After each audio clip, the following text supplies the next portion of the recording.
San Agustín, como que es el doctor de la gracia, parte siempre de la realidad que hoy obviamos, desgraciadamente, que es la realidad del pecado personal que brota del pecado original, y sin eso no se entiende nada. Porque es que hay que ver cómo está la sociedad, cómo está este hijo mío, cómo está esto, cómo está tal, la gente se lamenta. Bueno, pero es que olvida usted el pecado original. Si no hubiera habido pecado original, todo era absolutamente distinto. Pero el pecado original ha dejado en nosotros la concupiscencia, la constante inclinación al mal. Y eso está ahí. Y por si fuera poco, está ahí el demonio.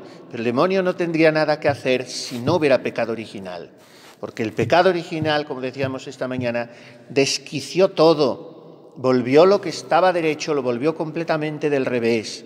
Y el orden perfecto que la perfección de la providencia divina había soñado para nosotros, lo pervirtió completamente. Y entonces el hombre estaba dotado de eso que se llama en teología los preternaturales, que son 4 dones: la integridad, la impasibilidad, la inmortalidad y la integridad en el sentido que decíamos, la sensualidad, o sea, todos los movimientos de la sensibilidad sometidos a la razón, y la razón sometida a la fe. Calculen la armonía de personalidad que se puede contemplar en un ser así. Algo parecido a eso han sido los santos, pero parecido muy de lejos. La única que lo ha encarnado es la Santísima Virgen.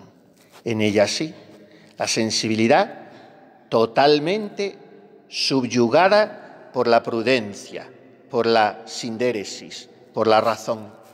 Y esa razón totalmente conducida por la voluntad de Dios. Y entonces siempre su moción fue por el Espíritu Santo, como dice el Santo Padre. Muy, muy, muy parecido, casi igual que la Santísima Virgen, nuestro Padre San José. De ahí para abajo, los demás, incluso los santos más santos, han experimentado este desquiciamiento. La misma Santa Madre dice, nuestra alma está hecha a pedazos. Esto quiere decir... ¿Y por qué? Porque nos han apaleado los ladrones, nos han cubierto de llagas, de heridas, nos han desnudado, dejándonos en un estado vergonzoso, grotesco, caricaturesco, que es lo que somos, sin la gracia, detrás de la cual hay que estar constantemente.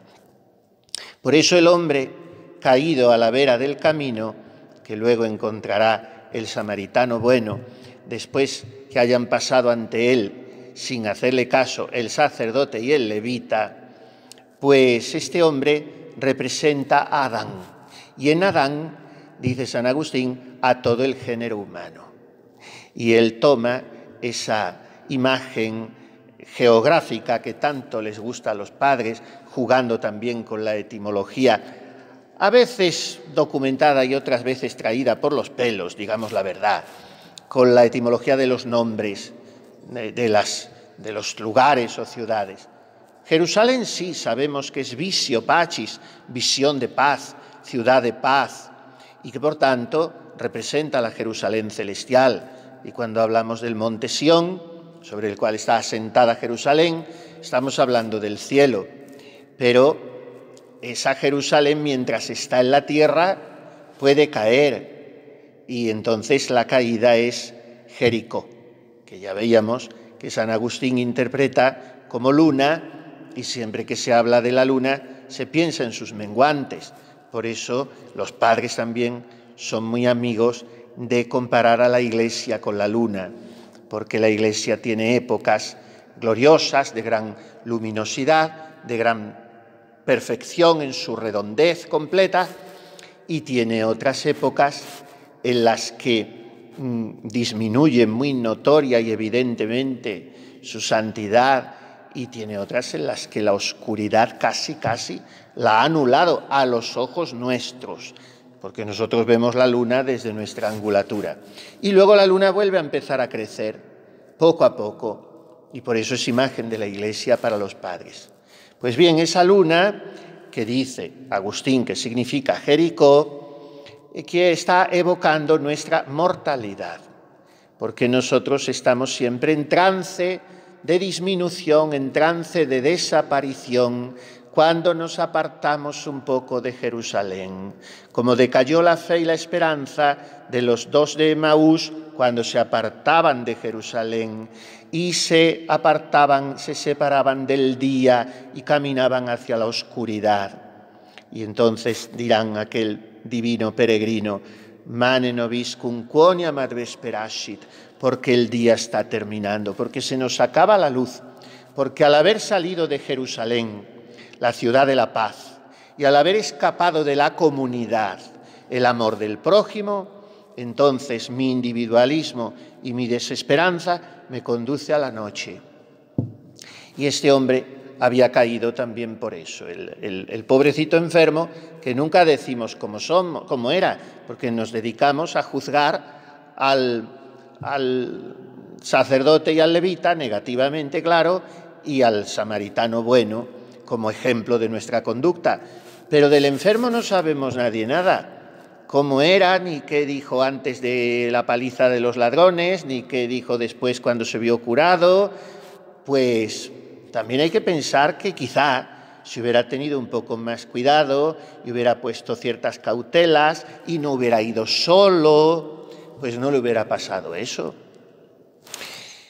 Por tanto, Jerusalén, visión de paz, es el paraíso donde el hombre vivía antes de pecar, el paraíso donde el alma se encuentra cuando goza de la paz del Espíritu Santo, de la que ella misma se desprovee cuando prefiere dirigirse a Jericó y abandonar la paz y la alegría y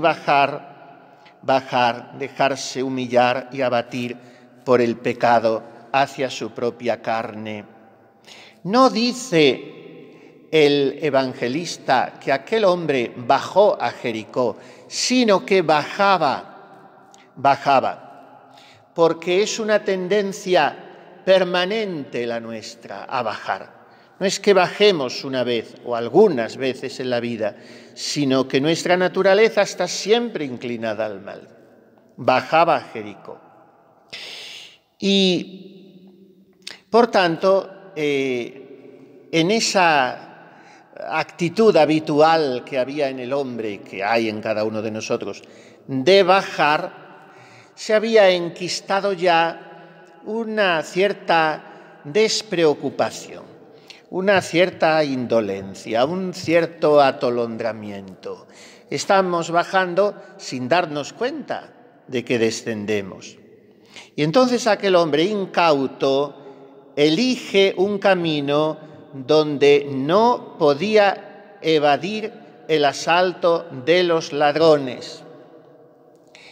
Hay que saber qué camino elegimos, qué opción tomamos, qué comportamiento adoptamos, qué habituales reacciones tenemos.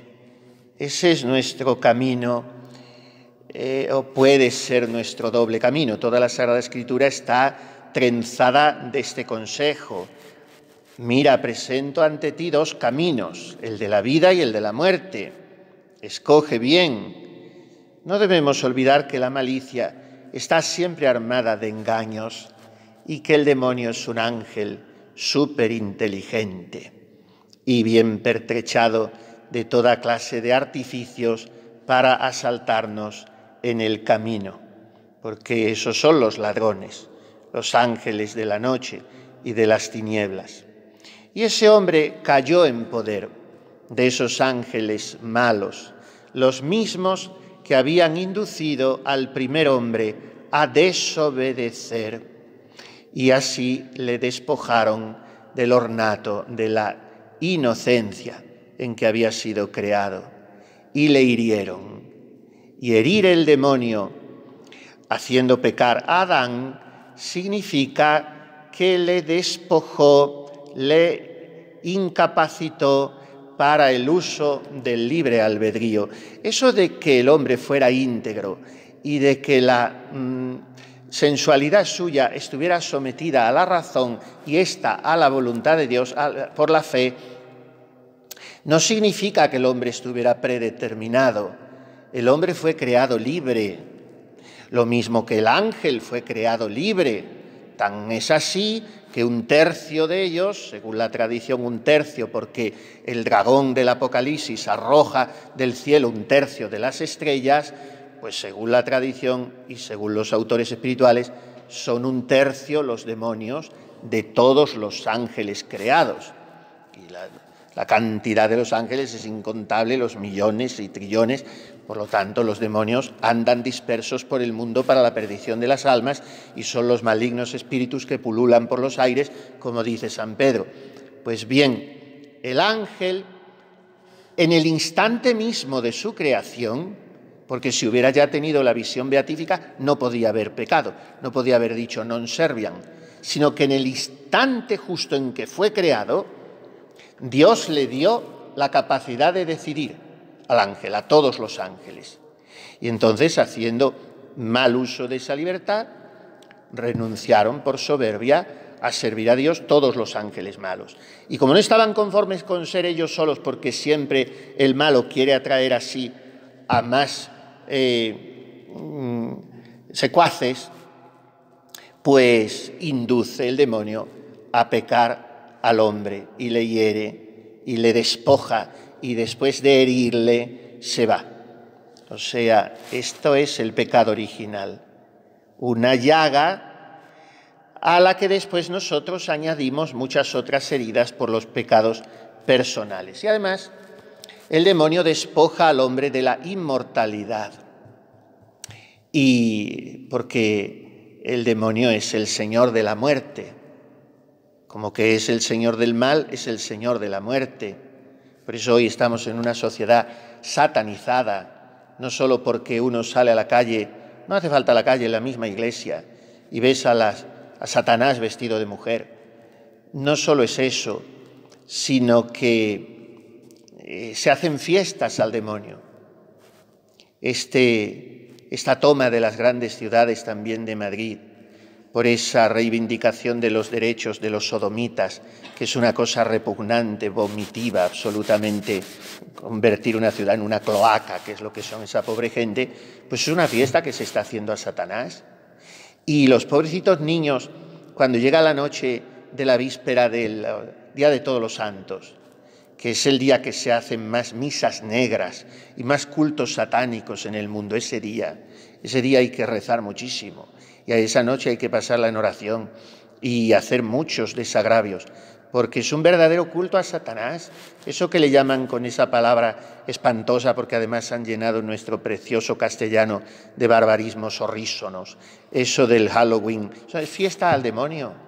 Y vestir a los niños de cadáveres, de muertos, de personajes siniestros que están saliendo de los sepulcros, en una celebración macabra, sórdida, y los padres los llevan por las calles tan orgullosos, a niños pequeñitos, inocentes, vestidos así, están haciendo fiesta a Satanás.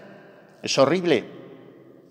Pues eso es lo que quiere el demonio, quitarnos la inmortalidad y hacer que muramos por el pecado. Y aquel pobre hombre, cubriéndolo de llagas los ladrones, o sea, inclinándolo al pecado, lo dejaron medio muerto. Bueno, si estaba medio muerto, también se puede leer, se puede entender que estaba medio vivo, porque por la parte por la que el hombre puede entender y conocer a Dios, sigue vivo, aunque la caridad esté muerta.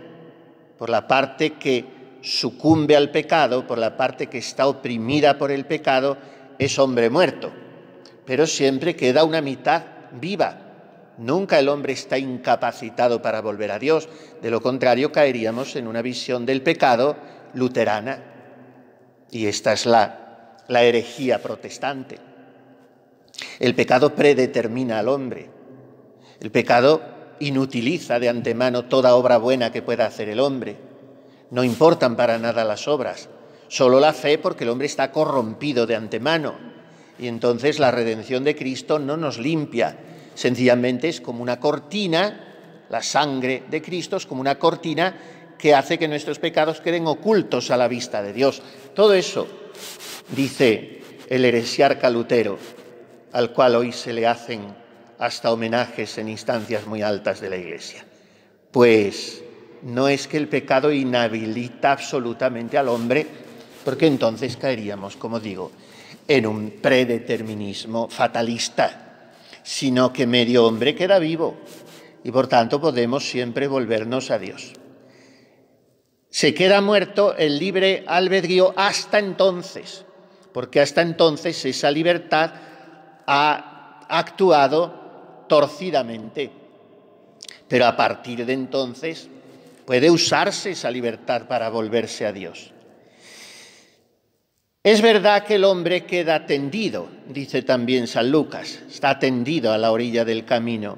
¿Por qué? Porque para esa vuelta a Dios, para ese retorno, para ese resurgir con la media vida que le queda al hombre, aunque necesita sus propias fuerzas, no puede no usarlas. Sin embargo, no le bastan sus propias fuerzas, sino que necesita también a Dios, porque Dios es el que pone en marcha el mecanismo de nuestra conversión al que después tenemos que corresponder nosotros. Y por eso dirá San Agustín en una de sus frases más cinceladas: Deus qui creavit te sine te, non salvavit te tibi sine te. Dios que te creó sin ti, no te salvará sin ti. Pues bien, puede el demonio, y lo hace, despojarnos de los vestidos de la gracia espiritual, puede herirnos, puede llagarnos por el pecado nuestro, pero no puede maniatarnos, no puede inutilizar al hombre. Los pecados se llaman heridas porque por ellos se destruye la integridad de la naturaleza humana, pero no es la muerte total. El hombre era, dice San Agustín, que era israelita. Y claro, es lo lógico pensar esto, porque lo dice el Evangelio también, pero si no, no sería tan fuerte el contraste en que el que le cura es un samaritano. Y de aquí viene lo asombroso de este pasaje, porque quienes pasan ante él previamente son el sacerdote y el levita, que son prójimos de aquel hombre por la raza. O sea que lo lógico era que le hubieran atendido. Pero el samaritano es lejano por la raza y sin embargo es prójimo por la misericordia. Y ahí está la proximidad en la misericordia. Un samaritano que iba andando su camino llegó a él. No duerme ni reposa el guardián de Israel.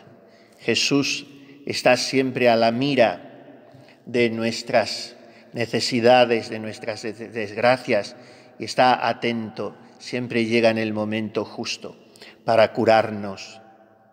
Y Cristo es el samaritano, pero es el samaritano bueno, no es el samaritano en el sentido de la blasfemia que le dirigieron los judíos, según nos cuenta San Juan en su capítulo 8, Samaritanus est tu, et etiam demonium habes.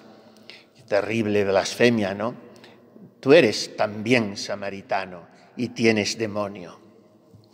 Bueno, en cierto sentido, al llamarle samaritano ahí a Jesús, estaban ya anticipando a aquellos pobres judíos, bien que lo que hacían era una blasfemia, pero estaban anticipando esta personificación que toda la tradición exegética y patrística y espiritual ha establecido entre el buen samaritano, ese imaginario de la parábola, y Cristo. Es el verdadero samaritano que baja cuando nosotros hemos caído, porque aquel samaritano también bajaba de Jerusalén a Jericó y también lo hacía en tiempo continuo, o sea, solía bajar, no es que bajó una vez, y ese es Cristo. De su Jerusalén, de su cielo, de su gloria, de su plenitud, de su santidad infinita, de su omnipotencia, está bajando constantemente a nuestras llagas. ¿Quién es el que baja del cielo? Sino el Hijo de Dios que está en el cielo. Dirá él mismo en el Evangelio de San Juan. Iba de camino. El samaritano bajaba yendo de camino. Y este es Jesús, yendo siempre de camino por nosotros. Alguna vez hemos comentado aquel versito que me encanta del Dies Irae. El Dies Irae ha sido una de las muchísimas pérdidas que nos ha traído consigo esta reforma litúrgica. Y cuando yo necesito una cura de, no sé cómo decir, de arte, de estética, un serenamiento espiritual, entonces me pongo a escuchar el Dies Irae de Mozart o de Verdi. Los dos me gustan mucho, también de Rossini, en fin. Muchos han musicado la misa de Requiem, porque la misa de Requiem claro, es un vehículo de todos los sentimientos más hondos que pueden caber en el corazón humano, ¿no? En un funeral. Y en esa misa de Requiem la secuencia de difuntos, el Dies Irae. A ver si se animan un día a sacar unos versitos, porque entera es larga la secuencia, y ponerle alguna música sencilla, cantable. Claro, no vamos a pretender cantar el de Mozart, que requiere un barítono, me parece extraordinario. Bueno, pues el Dies Irae dice una de las partes, yo lo encontré en el seminario nada más llegar, escrito debajo de una imagen del corazón de Jesús, muy bonito, corazón de Jesús de aquellos de Granda, y ponía debajo, y yo no sabía de dónde era aquello, no lo sabía, lo descubrí después, pero lo leí nada más llegar y lo entendí, eso sí, porque es muy fácil. Recordare Jesu pie, quod causa tue vie. Acuérdate, oh piadoso Jesús, de que yo soy la causa de tus caminos. Ne me perdas illa die. No me pierdas en aquel día. Qui per me sedisti lassus, crucifixus fuistis passus, tú que por mí te sentaste cansado. Hace alusión al pozo de la samaritana, también samaritana. Tú que por mí subiste a la cruz, tantus labor non sit casus, que tanto trabajo no se caiga, no sea en vano. Bueno, pues Jesús está siempre caminando por mí, siempre sus pies sangrando entre zarzales y espinos por mí, yendo de camino, porque ha venido a curarme. Y el camino de Jesús soy yo. San Francisco de Asís tiene una frase espléndida cuando dice, el Hijo de Dios se ha hecho camino. Esto tiene muchas interpretaciones, pero sobre todo la encarnación. El encarnarse es el ponerse el Verbo permanentemente en camino por mí, y desde entonces no ha dejado de caminar. Un silencio lo envolvía todo, y al mediar la noche su carrera, tu palabra todopoderosa, Señor, se abalanzó desde su solio real de los cielos a la tierra de los hombres. Dice el libro de la sabiduría, me parece, o Eclesiastés, no me acuerdo, y es una antífona de Navidad. Pues el camino que empezó el Verbo no ha terminado nunca. Asoma por un extremo del cielo y su órbita alcanza al otro confín, como un gigante que hace su carrera. Ese es el Verbo caminando por mí. Y saliéndome al camino, solemos decir así, pues tal persona me salió al camino, se hizo el encontradizo. O sea, es un solamente en apariencia encuentro inopinado, fortuito, porque en realidad es un encuentro provocado y esperado y buscado. Y por eso el Hijo de Dios sale constantemente al camino y me encuentra a mí tendido, sin fuerzas, sin movimientos. Y entonces experimenta él aquello que San Lucas varias veces en su Evangelio dice con una palabra griega muy fuerte, splagnicestai, se le remueven las entrañas. O sea, el corazón de Jesús se conmueve, se siente consternado ante la realidad de mi miseria. No hay en mí nada que me haga merecedor de ser curado. Pero el Verbo que se ha encarnado ha venido a condenar el pecado en la carne y por eso se acerca a mí, porque yo soy carne de su carne. No es que Él es carne de mi carne, no es que primero ha sido el hombre y después el Verbo se ha encarnado. Bien, así ha sido cronológicamente, pero idealmente en la mente de Dios ha sido al contrario. Todo fue creado por Él y para Él. Él es anterior a todo y todo se mantiene en Él.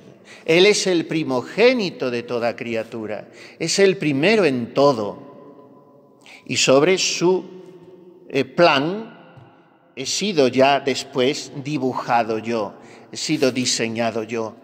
Por tanto, la encarnación del Verbo es la curación previa de todas las heridas de la humanidad. Todo estaba previsto desde el momento en que el Padre Eterno tenía previsto que latiese un corazón de carne que fuera el de Dios. Bueno, si hay que ser seguidores fidelísimos, y a mí me gusta serlo en todo, pero tampoco hay que esclavizarse nunca a nada si no es una cuestión de fe. Si hay que ser seguidores fidelísimos de Santo Tomás de Aquino y de la teología más ortodoxa, pero ya digo, sin que haya por medio un pronunciamiento de la Iglesia, pues en realidad el Verbo se habría encarnado porque el hombre había pecado. Pero si seguimos, y en esto a mí me gusta más seguirles, a San Buenaventura y a Duns Scoto y a toda la escuela franciscana, era indiferente que el hombre pecase. Ya estaba en el plan de Dios que el Verbo se encarnase. Porque sin la encarnación del Verbo, la humanidad quedaría incompleta y no podría llamarse bella a ninguna realidad de la tierra, porque todo lo embellece Él, que es el pimpollo, como le llama Fray Luis de León en su obra Egregia de los nombres de Cristo, uno de los nombres entre muchos otros, pastor, cordero, faces de Dios, es el de pimpollo, y lo explica así. Pues bien, el Verbo se ha encarnado y todo se ha coloreado, todo ha resplandecido, todo ha estallado de hermosura y todo tiene sentido. Y el Verbo se ha encarnado para acercarse a mí y vendar mis heridas y echar en ellas aceite y vino. Y llegado aquí, se pregunta San Agustín, ¿qué cosa más distante ni más apartada que Dios de los hombres, el inmortal del mortal, el justo de los pecadores? Lejos no por el espacio, sino por la desemejanza. Como Él tenía en sí dos bienes, la justicia y la inmortalidad, y nosotros dos males, la injusticia y la mortalidad, si Él hubiese tomado dos males, sería nuestro igual. Para ser, pues, no lo que nosotros, sino para estar cerca de nosotros, no se hizo pecador como nosotros, sino que se hizo mortal como nosotros, tomando sobre sí la pena no la culpa, para borrar así la culpa y la pena. Y por eso, al que no conoció pecado, Dios lo hizo pecado. Llegará a decir San Pablo en una de las frases más duras de la Sagrada Escritura, porque Cristo ha sentido sobre su corazón, recordemos solo Getsemaní o la cruz, el horror inconmensurable, nauseabundo, infinito del pecado, más de lo que lo puedan sentir todos los hombres juntos. Al que no conoció pecado, Dios lo hizo pecado. Nos encerró a todos en el pecado para tener misericordia de todos, dirá también San Pablo. Pues bien, viene Cristo y venda mis heridas, curándolas con aceite y vino. El aceite es la esperanza y el vino es la fuerza para que yo pueda obrar según su voluntad. Es la dulzura de su misericordia y es, dirá San Juan Crisóstomo, ese vino es la sangre de su pasión y es un anticipo de la Eucaristía con la que está constantemente fortaleciéndome y curando mis heridas. Y ese óleo es también un tipo, se llama un anticipo también de la confirmación del Espíritu Santo, del crisma con el que se nos hizo soldados de Cristo para no dejarnos abatir por cualquier ladrón que nos sale al camino y para luchar contra el mundo, el demonio y la carne. Este es Cristo, el médico celestial que cura mis heridas y las venda con su mansedumbre y con su paciencia. Y habiendo derramado sobre ellas, acariciándolas también, el óleo y el vino, nos coloca sobre un jumento. Poniéndole sobre su jumento, dice San Lucas, y San Agustín, que está siempre genial, dice que ese jumento es la carne en que Cristo se dignó venir a nosotros. Y ser puesto sobre el jumento es creer en la encarnación de Cristo. El problema nuestro es que estamos siempre escapándonos inconscientemente de la ley de la encarnación. Y la ley de la encarnación nos ordenaría en todo, nos daría un realismo espiritual muy grande. Cristo ha asumido todo ya y ha hecho suyas todas nuestras cosas. Y entonces yo a veces pretendo ir sobre las alas de un águila caudal, o lo que es más ridículo, empinarme yo sobre mi estatura tan breve para caminar más airosamente. Y tengo que abrazarme con la humillación de ir sobre un jumento. Me lo ha enseñado Cristo al entrar en Jerusalén. Pero es que ese jumento es la ley de la encarnación. Cuando Cristo se encarna, no se encarna para ir entre homenajes, sino se encarna para pasar sed y hambre y frío y humillaciones y tener todo lo que es el tributo que hay que pagar a la naturaleza humana. Por eso nos pone sobre el jumento, que es su encarnación. Y así dirá San Pedro, cargado con nuestros pecados, subió al leño. Porque Él ha cargado con nuestras enfermedades. Y por eso yo, cubierto de llagas y de heridas, he sido sanado porque sus heridas nos han curado. Y lleva a ese enfermo que soy yo, Jesucristo le lleva a la hospedería, a la posada.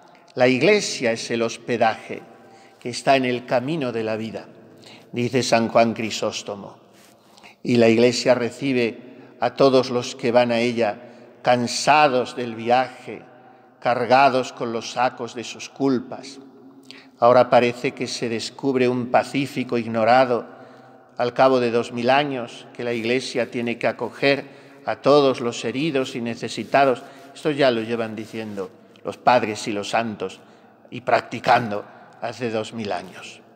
Pues todos caben en la Iglesia cuando quieren ser curados, cuando están en camino de curación. Por eso la misericordia no es incondicional, es gratuita, es ilimitada, pero no es incondicional. No hay misericordia sin penitencia. Si aquel enfermo hubiera rehusado ser curado, pues el buen samaritano hubiera tenido que seguir su camino con pena. Y así es el mundo de las almas. Si un alma rehúsa arrepentirse, no le vamos a dar la comunión a la fuerza. Se está empecinando en vivir en pecado. Es distinto. Hay que saber distinguir. La Iglesia es un hospedaje en el camino de la vida. Recibe a todos los que vienen a ella cansados del viaje o cargados con los sacos de sus culpas. Y entonces, dice San Crisóstomo, dejando la carga de los pecados, el viajero fatigado descansa y después que ha descansado se repone con saludable alimento. No se puede decir de ninguna manera, y hoy se ha llegado a decir, que en una situación objetiva de pecado se puede vivir subjetivamente en gracia de Dios. Son afirmaciones aberrantes, vengan de donde vengan, porque es dejada la carga de los pecados como el hombre descansa. De lo contrario, sigue atormentado, como dice el Santo Padre, porque los apetitos y los pecados aún más atormentan, ensucian, oscurecen, entibian y enflaquecen el alma. Y no podemos decir a las gentes, aunque sea por mor de ser nosotros más admitidos o de que la Iglesia sea más actual, cuando en realidad está cada día más vacía. No podemos decir que no importa nada y que cada uno viva como pueda o como quiera. Tiene que ser dejada la carga de los pecados. Entonces se repone con saludable alimento, con la Eucaristía, dejada la carga de los pecados. Y a partir de ahí, el samaritano tuvo cuidado de él, dice San Lucas. Dentro de la posada se halla la salud, el descanso. Y a la posada he llegado yo con mis enfermedades y mis taras y mis llagas, puesto sobre el jumento. Porque dice San Beda el Venerable que nadie entra en la Iglesia si no es de la mano del Verbo encarnado, si no es insertado en el misterio del Verbo encarnado. Pero el buen samaritano no podía quedarse mucho tiempo allí. Hace aquí una alegoría también muy aguda San Ambrosio, que era, como sabemos, el maestro de San Agustín. No podía quedarse mucho el samaritano allí. No podía permanecer mucho en la tierra. Debía volver al lugar de donde había bajado. Y por eso al día siguiente, dice Lucas, sacó 2 denarios. Y se pregunta a San Ambrosio, ¿cuál es este día siguiente? Sino el de la resurrección del Señor, del que se ha dicho, este es el día que hizo el Señor. ¿Cuáles son los 2 denarios? Los 2 testamentos que llevan impresa en sí la imagen del Verbo. Porque, como dice también Agustín, novus invetere latet et vetus in novo patet, que significa el antiguo está latente, el Nuevo Testamento está latente en el Antiguo y el Antiguo está patente en el Nuevo. De manera que los 2 testamentos es como una moneda con 2 caras que son la misma, que es la del Verbo. El Verbo eterno atemporal en el Antiguo Testamento, el Verbo encarnado en el Nuevo Testamento. Y estos 2 denarios, según Ambrosio, son los 2 testamentos y según Agustín son los 2 preceptos de la caridad. El amor a Dios sobre todas las cosas y al prójimo como a ti mismo. Estos son los 2 denarios. Y gastó de más. Lo que te pases con él, yo te lo pagaré a mi vuelta. Este es Cristo con nosotros. Pero ¿cuándo volverás, Señor? En el día del juicio. Mientras estás en todas partes. Y aun cuando estando entre nosotros no te vemos, llegará un día en que todo ojo te verá, toda carne te verá volver. Y entonces darás lo que debes a los bienaventurados de quienes eres deudor. Esta es una idea muy querida de San Agustín, pero que en realidad está antes en San Ambrosio. Esta de presentar a Dios como deudor nuestro.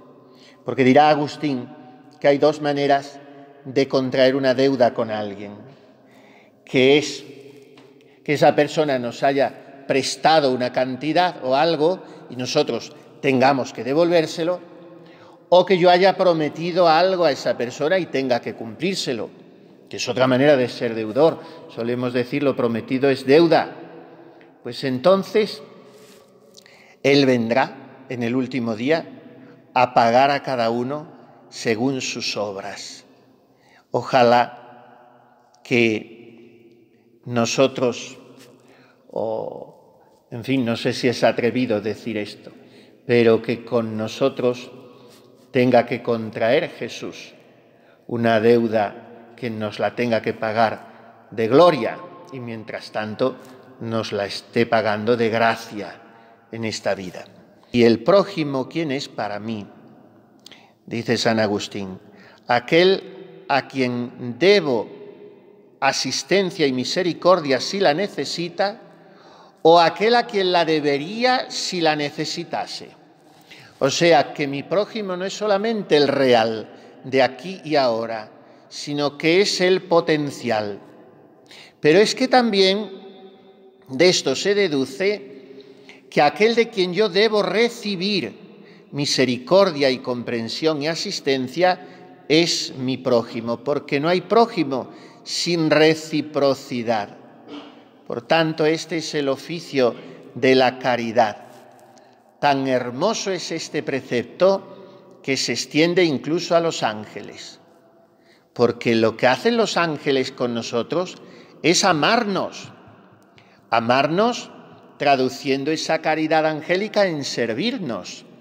Los ángeles están para servirnos y están, por eso, manifestándonos constantemente el amor de Dios.